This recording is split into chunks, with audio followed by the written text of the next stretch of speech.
Words such as brutal or massacre are almost exclusively reserved for acts that have been allegedly committed by Palestinians.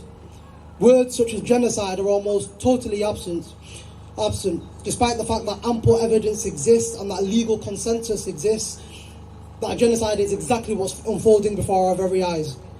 Israelis are killed while Palestinians have died.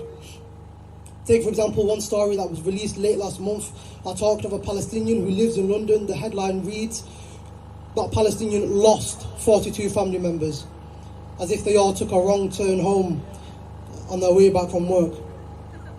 And when Palestinian hostages were being released from the occupation's dungeons last month, the BBC referred to some of the younger amongst them as teenage males, rather than a much more obvious word, children. And it's not just about language. Take a look at what stories are covered and what stories aren't.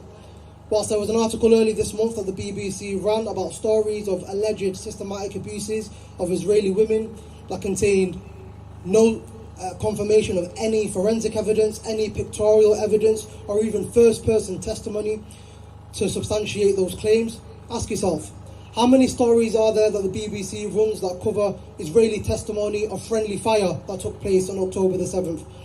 Take, for example, the occupation soldier Nof Erez, who testifies that there was a mass Hannibal on that day, referring to the military doctrine whereby the occupation army kills their own people in order to prevent them from being taken prisoner.